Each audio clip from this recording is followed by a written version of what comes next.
Glória a Deus, levanta a sua mão ao Senhor. Pai, santifica-nos na verdade, a Tua palavra é a verdade.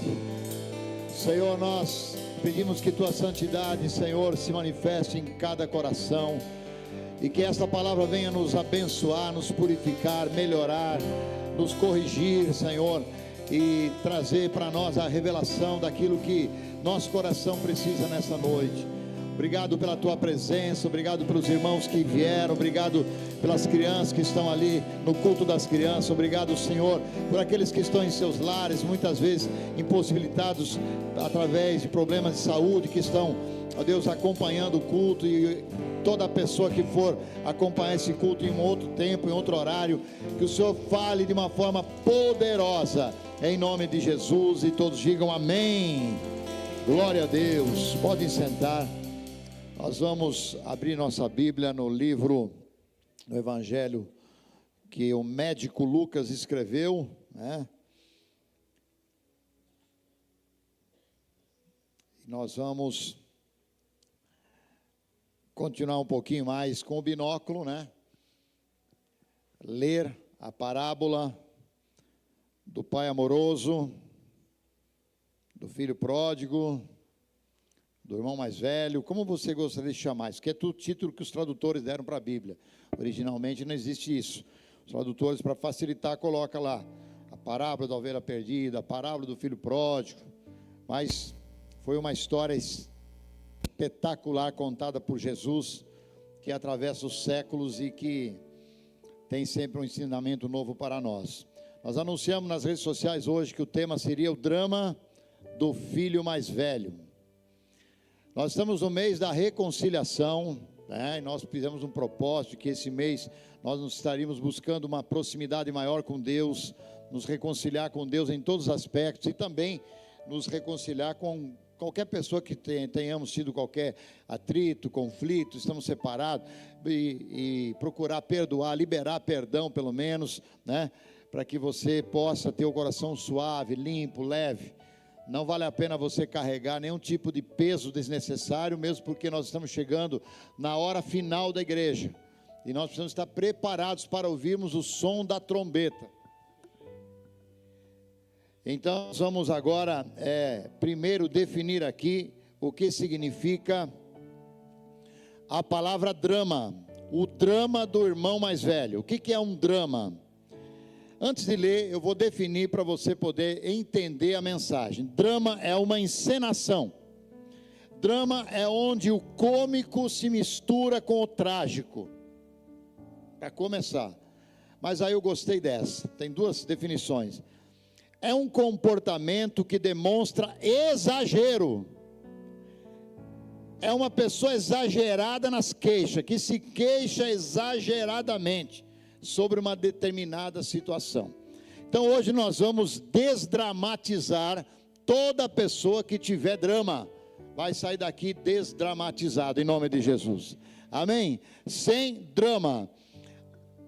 O drama do irmão mais velho, Lucas 15, 25. E o irmão mais velho, ou o filho mais velho, estava no campo. Onde ele estava?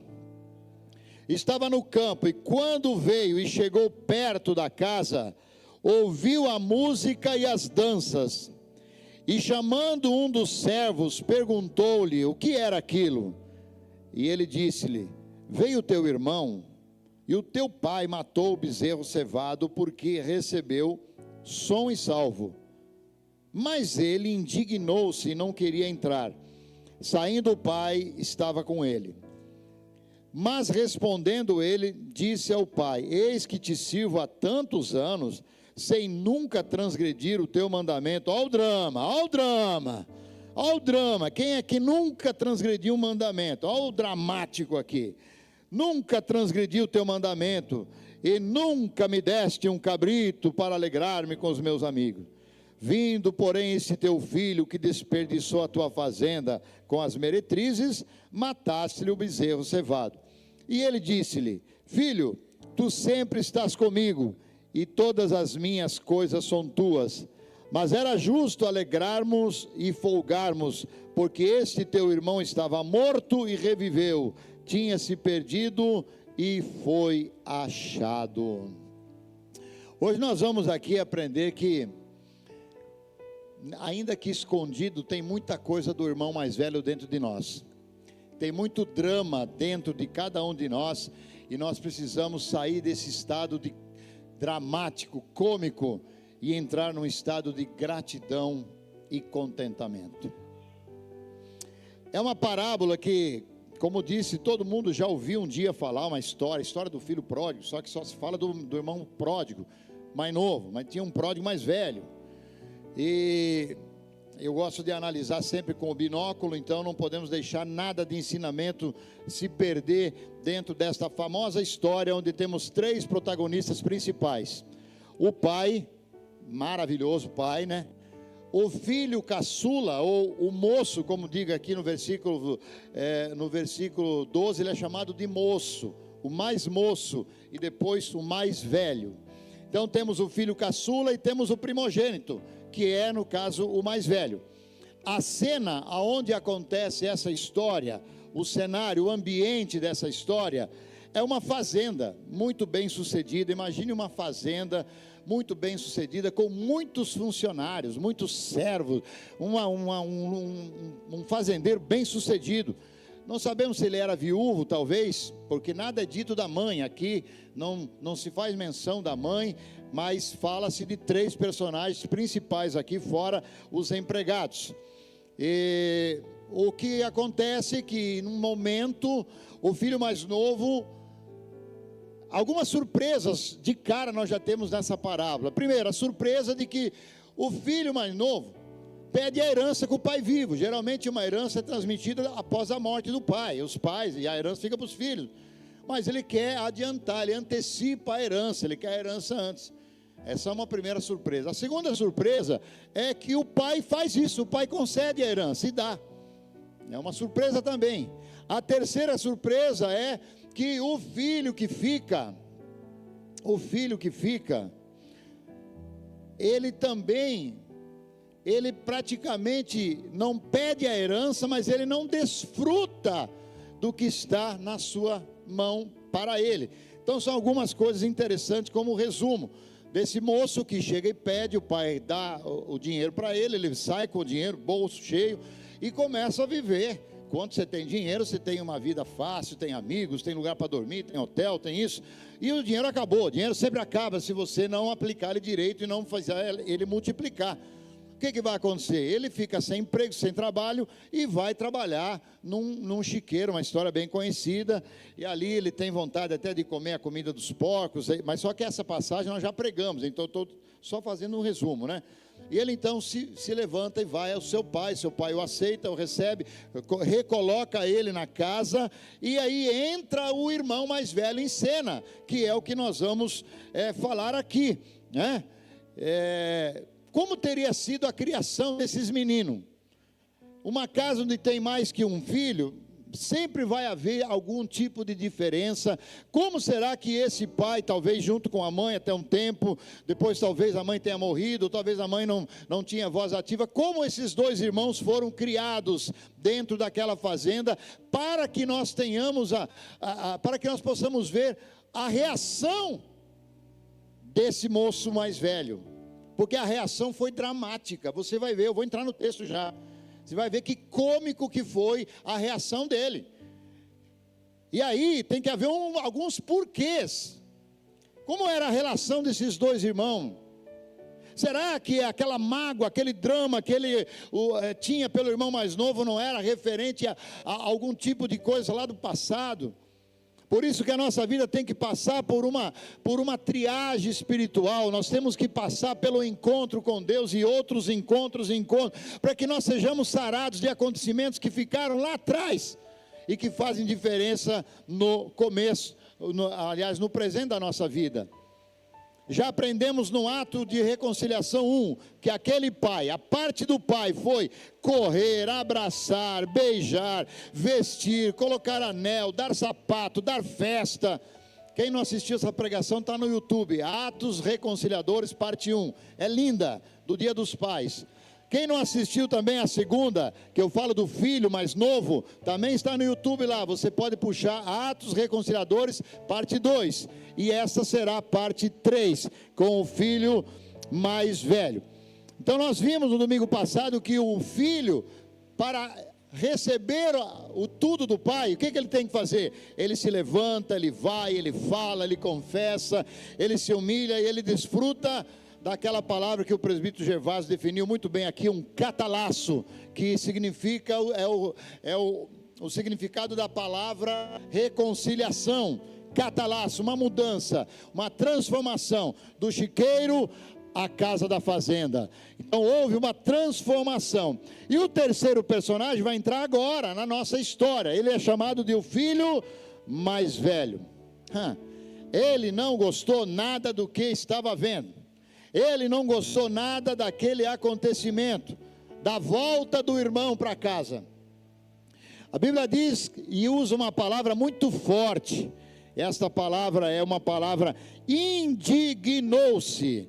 Versículo 28, mas ele indignou e não queria entrar. Ele não quis simplesmente ir receber o irmão, porque estava indignado. Agora, a palavra indignado significa inconformado. Ele ficou inconformado, e mais à frente eu vou definir melhor esta palavra. Versículo 25. O seu filho mais velho estava no campo, e quando veio, chegou perto, ouviu a música e as danças, e chamando os seus servos, perguntou o que era aquilo. E eles disseram: veio o teu irmão, matou, e o teu pai matou o bezerro cevado, porque o recebeu são e salvo.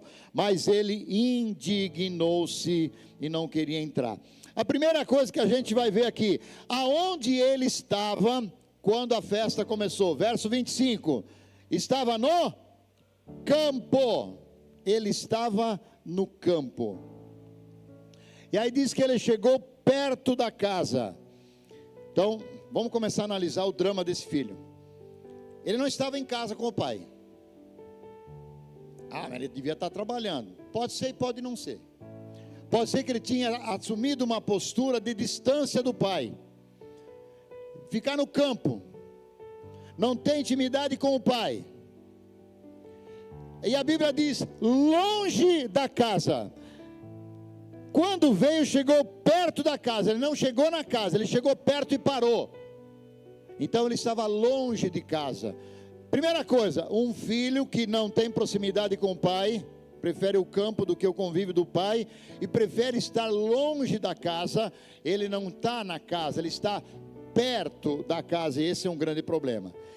Não havia uma relação boa entre esse pai e esse irmão, o irmão mais velho. Não por culpa do pai, porque o pai aqui ele se apresenta como simplesmente incrível. Mas hoje nós estamos falando do mais velho, é o drama dele, né?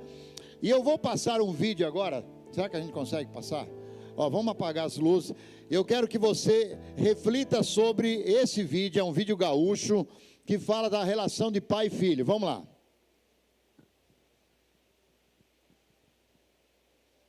Eu fui levar meu pai ao médico. Som.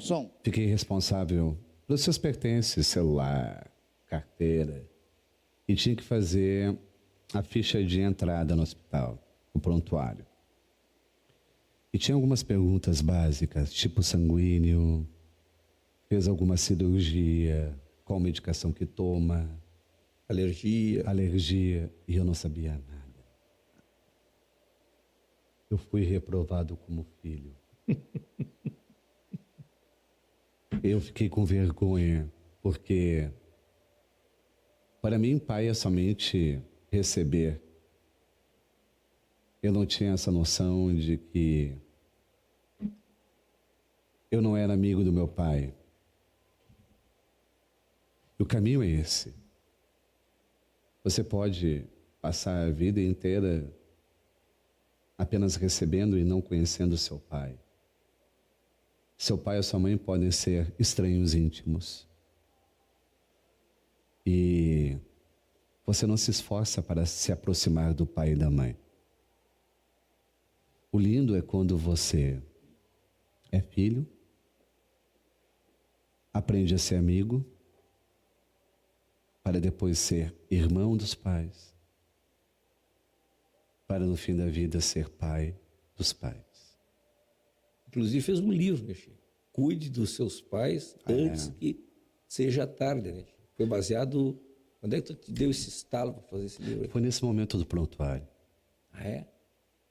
Foi quando eu vi que eu adiava meus pais. Havia chamadas não atendidas acumuladas em meu telefone. Eu planejava um almoço e não ia. Desmarcava encontros. Porque a gente tem uma noção de que os pais são para toda a vida. E não. Nunca saberemos quando será a última vez. Você visitou seu pai há um mês, de repente foi a última visita que você fez ao seu pai. Não tem repescagem. Nós acreditamos que os pais são eternos e depois ficamos sofrendo por tudo que não aconteceu. O que eu faço da minha vida é, eu apareço. Apareço de surpresa, de repente. Que bacana. Esse vídeo está completo no YouTube, é só para despertar a curiosidade. Cuidando dos seus pais. E aí ele, não sei se deu para ouvir, o som não está muito bom, mas a história é a seguinte, ele foi internar o pai dele, e na ficha de entrada no hospital ele não sabia, quase que não sabia o nome do pai. Não sabia tipo sanguíneo, se o pai tinha feito cirurgia, se o pai tinha tido algum problema de saúde, ele não sabia nada. E ele diz uma frase, eu fui reprovado como filho. E esse vídeo aí, ele é muito chocante, ele é muito atual. Na verdade, ele é atual. Esse filho mais velho, como eu estava dizendo, ele não tinha uma relação boa com o pai. Ele foi reprovado como filho. Ali na ficha, né? Você sabe alguma coisa do teu pai? Você conhece os segredos do teu pai? Conhece as coisas do teu pai? Então ele não era amigo do pai. Como ele não era amigo do pai, ele não fazia ideia do amor que o pai tinha. Quando ele viu o pai dando anel, dando churrasco, dando capa, recebendo o filho, perdoando, ele se indignou. Porque ele não conhecia o caráter perdoador e amoroso do pai. E no verso 26 tem uma coisa interessante, que quando ele chega e escutou a música da festa, da volta do irmão mais novo, diz a Bíblia que ele chamou os servos e perguntou o que era aquilo. Você não acha estranho isso? O cara era amigo dos empregados, mas não era amigo do pai. Ao invés de perguntar para o pai, o que está acontecendo, pai? Está tendo algum evento aqui? Ele chama os servos. Ele tinha amizade com os de fora, mas não tinha relação com os de dentro. Assim está cheia a humanidade. São bonzinhos, amorosos, gentis, cordiais com aqueles de fora, abraçam, beijam os de fora, mas com os de dentro não tem relacionamento. Com os de dentro não tem amor, não tem compreensão, não tem paciência. Eu acho muito estranho que ele tenha que perguntar para os empregados e não perguntou para o pai. E chamando os seus servos, perguntou o que era aquilo. Ao contrário do pai, parece que ele tinha riscado do mapa da vida dele o seu irmão. Verso 27. E o pai lhe disse: veio o teu irmão, e o teu pai matou o bezerro cevado, porque recebeu são e salvo. Lá em casa, e mais à frente aí, o pai também fala o teu irmão. Só que o irmão mais velho não chama o irmão dele de meu irmão, chama o irmão dele de teu filho. Ele falava, este teu filho que desperdiçou tudo. Ele podia ter dito assim, mas agora esse meu irmão que voltou, não, mas ele parece que ele já tinha arriscado do coração dele, estava morto, o irmão estava morto no coração dele. É como muita gente, muitos parentes se mataram emocionalmente, já não se visitam, como diz aqui, você não sabe se você vai visitar um parente, um pai, uma mãe, um filho, se não for a última vez que você vai ver ele. Então nós não temos esse conhecimento.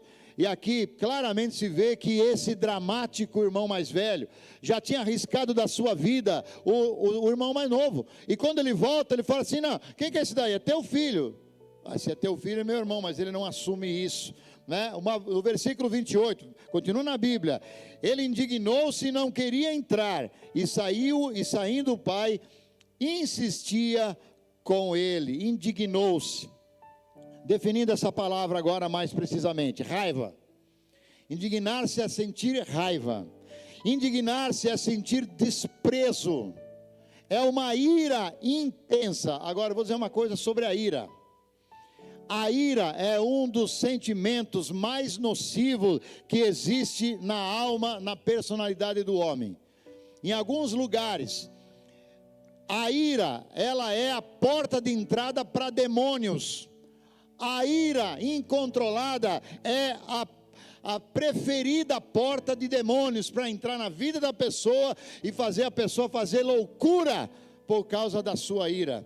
Por isso que buscar a mansidão, o domínio próprio, a temperança é algo urgente para cada pessoa, para cada um de nós. Não se irar, não se revoltar. Esse homem se revoltou, se indignou, se desprezou o seu próximo, sentiu uma ira intensa e demonstra 3 dramas aqui. 3 dramas da alma dele, 3 loucuras, eu vou chamar de loucura. A primeira dela: ele julga o irmão. A primeira loucura que nós fazemos é quando nós julgamos o irmão, porque ele, na verdade, ele não sabia se o irmão dele estava voltando pobre ou rico. Já parou para pensar? Ele estava lá no campo, ele não viu nada. Ele não viu o pai abraçar o filho todo sujo e mal cheiroso, ele não viu nada. O filho, o irmão dele estava lá na festa. Pode ter acontecido que aquele filho foi embora, abriu uma empresa, trabalhou duro e voltou com a herança multiplicada, e estava lá festejando com o pai. Mas ele já de cara começa a dizer: esse teu filho que desperdiçou toda a fazenda, com as meretrizes, gastou tudo. Ou seja, ele julgou. A pior coisa do ser humano é quando ele julga as pessoas, sem ao menos saber o que está acontecendo. Às vezes houve uma conversa, houve uma palavra, houve uma fofoca, uma crítica, e começa a julgar aquela pessoa, mata aquela pessoa do seu coração, da sua alma, para descobrir lá na frente que estava completamente errado. Então julgar, por isso que a Bíblia é tão forte, dizendo: tu que julgas o teu irmão, está te colocando no lugar de juiz. E não julgueis para que não seja julgado, com a mesma medida que você julgar, você será julgado. Então a primeira coisa que nós vemos aqui, é esse primeiro drama negativo, terrível, é que ele vai julgar o irmão dele. Depois que ele julga o irmão dele, ele acusa o pai. Aí o julgamento sempre vem em sequência da acusação. Aí ele acusa o pai dele. Ele diz assim: eu estive aqui sempre, o senhor nunca me deu um cabrito. Você acha que ele estava falando a verdade? Uma pessoa que está vivendo aí, vamos dizer que esse moço tivesse aí uns 20, 25 anos, 30 anos. Você acha que em 30 anos ele nunca tinha comido um churrasco na casa do pai, onde a fartura era um exagerado, um dramático? É como muitos irmãos: o pastor nunca ligou para mim, o pastor nunca foi na minha casa. Pô, você está 10, 15, 20 anos aqui, será que você não está exagerando também? Existe muito isso no nosso meio. Aqui estou tanto tempo, não sei o quê. E aí o pior de tudo, o pior dos 3, pior que julgar e pior que acusar, é a pessoa se achar bom demais. Aí ele diz assim, ó, ele se achava justo: eu te sirvo há tantos anos sem nunca transgredir um mandamento. Ora, a Bíblia diz assim: se dissermos que não temos pecado, somos mentirosos. Já leu isso lá em João? Se você diz, ó, como é que uma pessoa chega e fala assim: ó, eu nunca errei? Quem é que nunca erra? Eu nunca transgredi um mandamento. Só em pensamento você já transgrediu, um olhar você já transgrediu, uma ação, uma coisa que você não fez, que devia ter feito, já transgrediu o mandamento. E ele chega, é um exagerado. O que é o drama? Drama é um comportamento que demonstra exageros nas queixas diante de uma determinada situação. Ele primeiro exagera porque acusa o pai de nunca ter dado nada para ele. Meu Deus do céu, como é que um pai não dá nada para o filho? Não era verdade o que ele estava falando. Agora ele vai se achar justo demais. Ele se acha o bambambam, o melhor. Nunca transgredi mandamento nenhum. Te sirvo aqui há tantos anos. Estou há tanto tempo nessa igreja. Estou há tanto tempo nessa casa. Nunca fiz nada de errado. Está cheio de pessoas assim, igual esse irmão mais velho na igreja. Está cheio. E nós precisamos desdramatizar esses sentimentos que estão acabando com muita espiritualidade. Além disso, a gente vai ver na vida desse homem, desse moço, nesse drama todo, além de tudo isso, ele ainda é um murmurador, porque ele vai murmurar. Será que nós não estamos murmurando também? Será que nós não estamos julgando e acusando as pessoas também? Será que nós, como cristãos, como crentes, não deveríamos estar fazendo exatamente ao contrário? Nós vemos aqui que ele faz tudo isso e leva a murmurar. Um dos pecados de Israel mais grave de não ter entrado na terra prometida, a Bíblia diz que foi por causa da murmuração. A outra coisa grave, outro drama que nós temos do irmão mais velho, é que apesar dele ficar em casa, presta atenção, ele tinha problemas sérios no coração dele, que só se manifestou com o retorno do irmão. Ouça, existem coisas escondidas em nós que só vão se manifestar diante de determinadas situações. Existem coisas que você nem imagina, mas como que aquela pessoa pôde falar uma coisa dessa? Como que aquela pessoa pôde fazer uma coisa dessa? Como que fulano cometeu um crime desse? Porque existem coisas que estão escondidas dentro do coração do homem, que podem se revelar em determinada situação que ele vai viver. As nossas fraquezas e os nossos dramas muitas vezes vão aparecer diante de situações que não estamos esperando. Por exemplo aqui, a alegria do irmão mais novo e a festa para o irmão mais novo revelou a inveja que estava no coração do irmão mais velho. Quando ele vê tudo aquilo, ele fala, não é possível. E ele sente esse sentimento de indignação, de inveja com relação ao seu irmão mais novo, o moço. E eu li uma frase esses dias, muito interessante, que dizia assim: quando a festa do outro te incomoda. Quando a festa do outro te incomodar, é porque você precisa colocar teu joelho no chão e pedir perdão para Deus, porque tem um drama ali dentro, tem um sentimento que não é bom ali dentro. Quando o sucesso de uma pessoa nos incomoda, quando a alegria de alguém não consegue tirar um sorriso do nosso rosto, pelo contrário, muitas pessoas se indignam, muitas pessoas fecham a cara, muitas pessoas não conseguem ver o vizinho comprar um carro novo, um irmão ser promovido na igreja a um cargo, a um trabalho. Muitas pessoas não celebram a vitória dos irmãos, porque estão com um drama, o drama da inveja, do ciúme, ali dentro, escondido, embutido, e que vai aparecer justamente nessa hora. É fácil você fazer o teste se você não tem o espírito do irmão mais velho dentro de você. Quando você vê um irmão triunfar, crescer, abençoado, o que é que você sente? Se você consegue rir, consegue parabenizar, consegue dizer para ele: meu irmão, que maravilha, eu estou torcendo por você, meu irmão, eu quero que você voe alto, eu quero que você atinja todos os teus sonhos, então você está curado. Se você ficar com o teu coração pesado, quando alguém é abençoado, é porque tem um drama aí que você precisa ser curado em nome do Senhor Jesus. O sucesso do irmão mais novo, a festa do irmão mais novo, a reabilitação do irmão mais novo provocou e demonstrou um coração amargurado do irmão mais velho. Ele pôs tudo para fora, parecia um tagarela aí. O dramático é assim, um tagarela.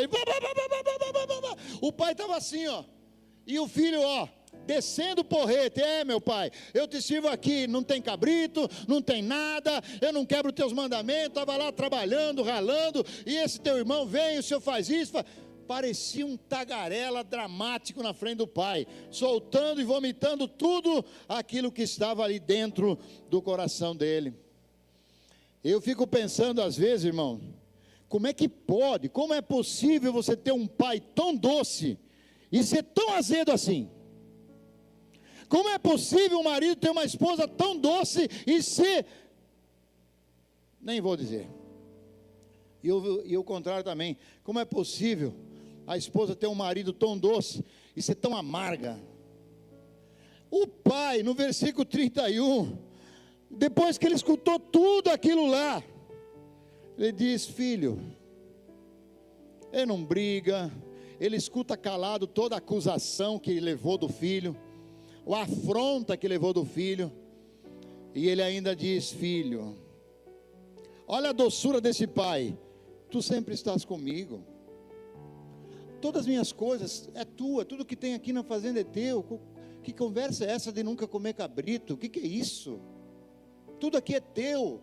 Mas você não acha que seria justo a gente recuperar o teu irmão que está perdido, trazer ele de volta para casa? Estava perdido, e foi achado. A doçura desse pai se contrasta com o azedume desse filho. Então, nunca imagine que porque um pai é santo, o filho vai ser santo, ou porque um pai é bom, o filho vai ser, ou vice-versa. A salvação e o desenvolvimento espiritual é individual. Cada um tem que buscar ser a pessoa que Deus quer e fazer esforço espiritual para isso, procurar desenvolver-se como pessoa. Aqui nós vemos um pai tão doce e um filho tão amargo, tão azedo, morando junto, tão ali, né? Pelo menos é o que se entende aqui. E é um alerta muito grande para cada um de nós também. Quando o pai diz: filho, todas as minhas coisas são tuas, mostra que o irmão mais velho que está dentro de cada um de nós, o espírito do irmão mais velho que está dentro de cada um de nós, como seres humanos, muitas vezes é ingrato, mesmo tendo tudo. Aquele moço não aproveitava aquilo que tinha, e eu penso que era por se preocupar talvez com o irmão. Talvez se preocupar com não, ou querer ser justo demais. Não, meu irmão gastou tudo, mas eu não vou gastar nada. Eu vou guardar cada moeda, eu vou guardar. Eu vou mostrar para todo mundo que eu sou diferente. Sabe aquele negócio de boa reputação?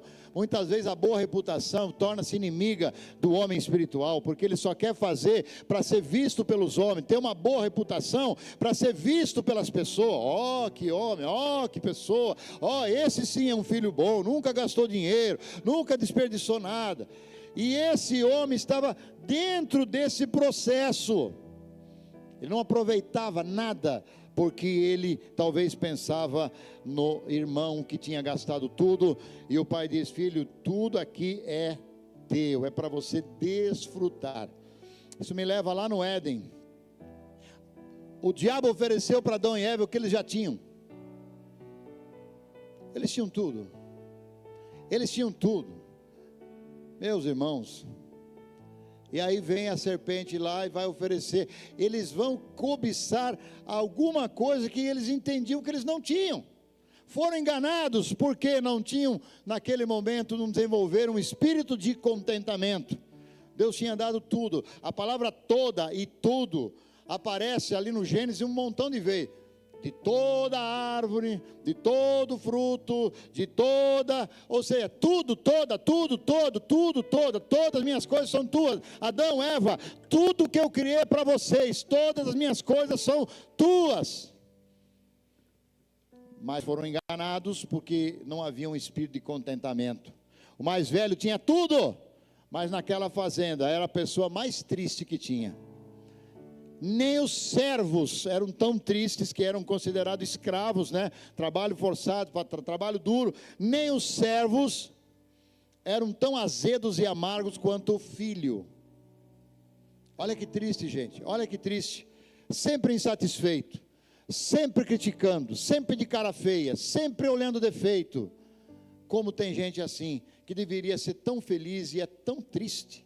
Deveria ter um espírito de gratidão tão grande e está sempre murmurando.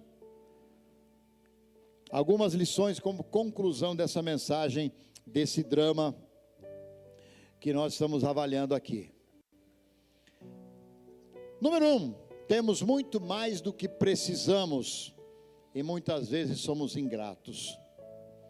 Chega na tua casa e conta quantas camisas você tem, quantos sapatos você tem, quantas panelas você tem, quantas cuias de chimarrão você tem? Eu tenho 70. Só preciso de uma. Só uma cuia de chimarrão. Por que eu tenho 70 cuias? Então eu teria razão de ficar insatisfeito? Não. Você só tem 2 pés, mas tem um guarda-roupa cheio de sapato. Mas às vezes você é tão ingrato, tão insatisfeito. Parece que nada está bom, nunca está nada bom. Você está sempre achando uma forma de reclamar das coisas. Nós temos muito mais do que precisamos, irmãos. Então não sejamos ingratos. Lição número 1. Seguindo. É possível estar na casa do Pai, ter toda a bênção à minha disposição, ter acesso a tudo que o Pai tem e é, e mesmo assim ter um coração amargurado e insatisfeito. Por que isso acontece? Porque não damos ouvido à palavra. 1 Timóteo 6, versículos 7 e 8, diz assim: viemos a este mundo sem nada, e iremos dele sem nada. Tendo, porém, o sustento e com o que nos cobrirmos, estejamos com isso contentes. Tendo uma cobertinha lá, um cobertorzinho e um pãozinho para comer, tá bom. E quando você mostra contentamento pelo cobertorzinho, o pãozinho, aí vai chegar o contrafilé, aí vai chegar a cama nova, aí vai chegar isso, vai chegar aquilo, porque a ingratidão e a insatisfação afasta as bênçãos de Deus. Mas quando nós definimos o nível de contentamento e nos contentamos com o que temos, que é muito mais do que está escrito aí, ó. Mas muito mais, muito, você não sabe o que é isso aí. Ninguém sabe o que é isso aqui. Nós temos muito mais do que está falando esse texto aqui, de nos cobrir e ter o que comer. Nós temos muito mais que isso, todo mundo aqui. Por mais necessitado que você seja, você já está rico perto desse texto aí. Então por que nós somos insatisfeitos? É o drama interior, é o problema que está no nosso coração, não são as coisas que nós temos ou não temos, é o nosso interior que não está alinhado, não está com a palavra, não está com Deus. É mais fácil indignar-se pela bênção do irmão, entrar na festa do perdão, da alegria, da reconciliação. Para aquele irmão mais velho era mais fácil ele culpar o irmão dele do que ir para a festa. Gente, tem uma festa aqui do lado e tem um problema sério aqui para você julgar e culpar. O que você vai escolher? Eu vou para a festa. Se me colocar uma festa para mim ir, seja do nível que for, festa de Deus, né? Abençoado. E ali tiver alguém, eu não vou ficar julgando, eu vou escolher a fé. O irmão escolheu, para ele foi mais fácil jogar tudo na cara do pai, acusar o pai, julgar o irmão, demonstrar justiça própria, que a Bíblia diz que é um trapo de imundícia. A justiça do homem é um trapo de imundícia, mas ele dizia: nunca transgredi mandamento nenhum, eu te sirvo há tanto tempo. Ele estava fazendo algo totalmente errado. Às vezes nós manifestamos egoísmo e frieza, indiferença, quando deveríamos demonstrar o quê? Afeto, aceitação, perdão, reconciliação, amor. E aí é que eu digo, se você for honesto com você mesmo nessa noite, cada um de nós, se nós formos honestos, nós vamos ver quanto ainda do irmão mais velho nós temos aqui dentro do coração. Então não devemos julgar nós, né? Nem o irmão mais novo que estragou tudo, e nem o mais velho também, que pensou que não estragou, mas estava estragado. Os dois estão precisando de ajuda, assim como cada um que está aqui essa noite. Todos precisam olhar para dentro de si e ver: será que existe o espírito do irmão mais velho aqui dentro? Por que Jesus contou essa história? Aí é que nós vamos ver. Qual foi o pano de fundo? Por que Jesus do nada chega e fala: ó, pessoal, escuta aqui. Um certo homem tinha 2 filhos, o mais moço fez isso e tal. Por que e para quem ele contou essa história? Por quê? E aí nós vamos ter então o desfecho e entender a parábola por completo. Ele contou essa história para os fariseus. Fariseus era um grupo de religiosos da época. que eram baseados em obras. Então eles se achavam muito certos. Só eles eram certos, como muitas igrejas que tem por aí, né? Só nós vamos para o céu. Fariseus puro. Só nós, né? Aqui os fariseus achavam que eles eram certos. Por quê? Porque eles tinham muitas obras. Uma delas era o jejum. Ah, como eles gostavam de jejuar. A outra era de orar. A oração pode se tornar uma obra se você não andar no Espírito. Eu orei 1h30, orei 3 horas, fui no monte, orei 4 horas, obras. A oração não é para você ser obrigado a fazê-la. A oração, intimidade com Deus, demonstra amor e comunicação e intimidade com teu Pai. Mas a Bíblia diz que os fariseus faziam orações longas, prolongadas nas praças para serem vistos pelos homens. Oh, que homem de oração, oh, que pessoa de oração. Os fariseus de ontem e hoje são iguais. Eles davam oferta. Sim, obras. A oferta pode se tornar uma obra, como disse o pastor aqui, o presbítero aqui, se você der uma oferta com motivação errada, vai ser uma obra que você acha que por merecimento, não. Tem que dar oferta, ela obviamente que tem, mas você precisa ter a motivação correta. Outra coisa que eles faziam, eles estudavam a Bíblia. Então, olha 4 coisas que eu falei que são essenciais para o cristão, mas que eles faziam com a motivação errada. Jejuavam, oravam, ofertavam e estudavam a lei de Deus. E aí Jesus chega e pá! Tinha um certo homem que tinha 2 filhos e começa a contar a história. Essa história foi contada para... Então, no contexto, os que primeiro ouviram essa história devem ter ficado igual o filho mais velho. Esse filho mais velho eram os fariseus. Jesus está contando essa história dizendo, só faltou ele dizer assim, pessoal, esse mais velho aqui são vocês, os fariseus, que criticam as prostitutas, os aleijados, os leprosos, que entram no reino e vocês se acham religiosos e bem comportados e cheios de obras de justiça. Vocês são como esse irmão mais velho. Achavam que iam merecer as bênçãos de Deus. Não. Esquece isso. Ou é graça, ou é graça. Nós não merecemos nada. Tudo que temos é pela graça de Deus. Paulo diz, miserável homem que sou, quem me livrará do corpo dessa morte? Tudo que eu tenho é graças a Jesus Cristo nosso Senhor. Amém, irmãos? Então o problema dos fariseus de ontem e de hoje, que ouviram essa palavra, foi uma lapada seca na cara deles, é que não era aquilo que eles faziam, mas sim o que eles deixavam de fazer.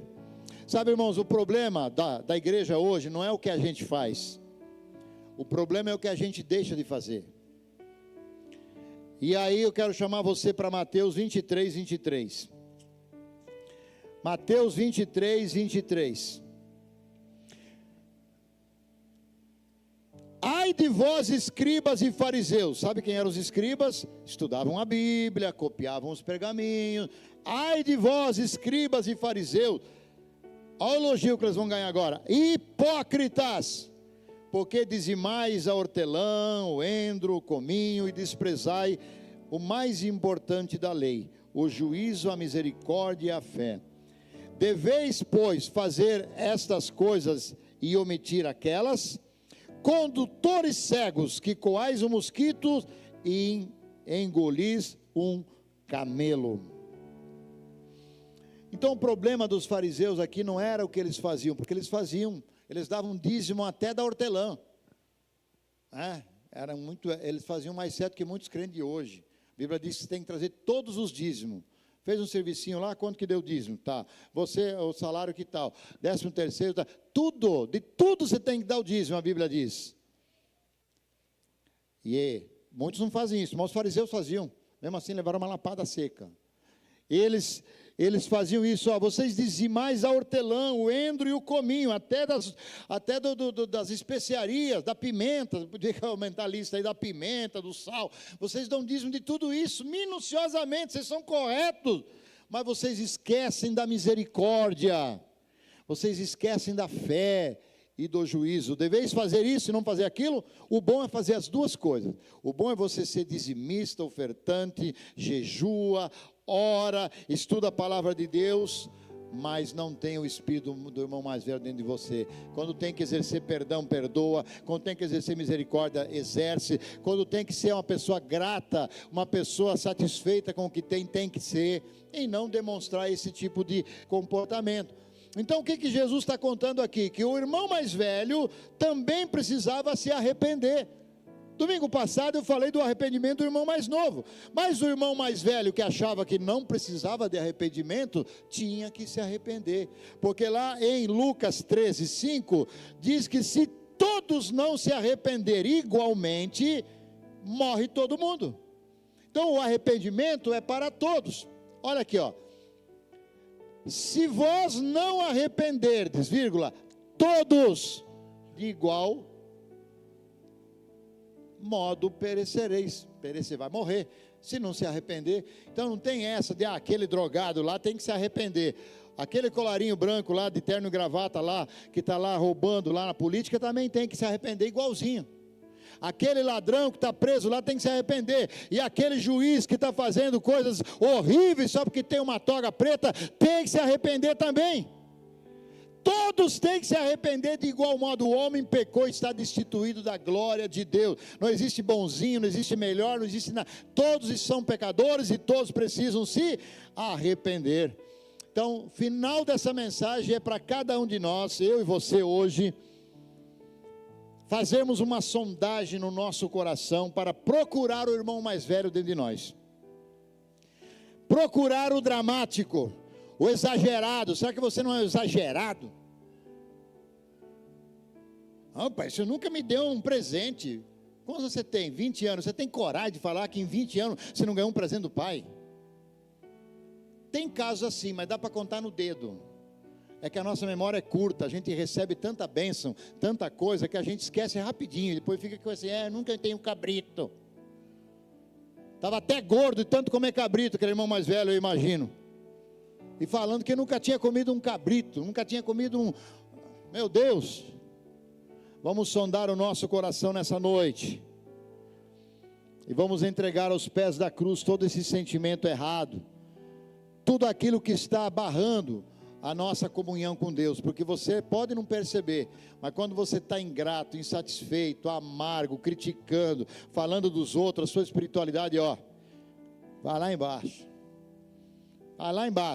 você não consegue fluir em nada, não consegue fazer nada, porque você está usando sua boca para reclamar, para murmurar, para criticar, você está acusando o pai, acusando o irmão, acusando esse. Então é preciso essa mudança interior. Terminando aqui praticamente o mês da reconciliação, pedindo: Senhor, me dá um coração igual ao teu. Senhor, ensina-me a amar o meu irmão. É o que a gente vai cantar agora. Ensina-me, Senhor, a amar o meu irmão. Ensina-me a ter como o teu coração aqui dentro de mim. Jesus falou, aliás, Paulo falou de Jesus, falou que nós temos que ter o mesmo sentimento que houve em Cristo Jesus, o mesmo sentimento desse Pai, né, que perdoa e reconcilia. Nós vamos ficar de pé e nós vamos cantar. Está pronto aqui, irmãos? Não está pronto. Então nós vamos curvar a nossa cabeça. Eu vou orar primeiro, depois a gente canta. Feche os seus olhos, em nome de Jesus. Pai, eu te peço que o Senhor nos dê um coração igual ao teu coração. Senhor, eu te peço que o Senhor venha sondar as nossas vidas, ó Pai. Sondar o coração de cada homem, de cada mulher que está aqui essa noite, daqueles que estão nos acompanhando pela transmissão. Que o mesmo sentimento que houve em Cristo Jesus possa haver em cada um de nós. Senhor, revela-nos a tua graça maravilhosa. Oh Deus, e mostra-nos que é tudo pela graça, que nós não somos melhores do que os nossos irmãos mais novos, que nós não temos nada de melhor, que nós sim transgredimos os teus mandamentos, e isso muitas vezes ao dia. Pedimos-te perdão, Senhor. Oh Deus, não deixe que o nosso orgulho próprio venha cegar as nossas vidas. que a ira e a indignação não encontrem lugar em nossos corações, ó Deus. Que possamos, ó Deus, que não venhamos a ser indiferentes, estranhos aos nossos irmãos e nem tampouco com o nosso Pai. Senhor, ajuda-nos a ter os sentimentos que estavam no Senhor. Senhor, que nós não sejamos privados de usufruir os benefícios da Tua casa. Que não sejamos nós aqueles que ficam em casa, mas que mesmo assim vivem uma vida miserável emocionalmente, miserável espiritualmente. Senhor, ensina-nos a perdoar os nossos irmãos que erram, que muitas vezes desperdiçam tudo, que jogam fora as coisas que deveriam guardar. Ajuda-nos, Senhor, a desenvolver um nível de contentamento em nossas vidas, que não nos leve à murmuração, ao julgamento, à crítica. Senhor, pedimos isso. Desdramatiza agora o coração de cada vida hoje aqui, que todo drama, todo exagero, oh Senhor, possa agora ser substituído por um sentimento de gratidão. Oramos pelas nossas crianças lá no cultinho das crianças, que desde pequenas elas possam entender que precisam ser agradecidas, satisfeitas no Senhor.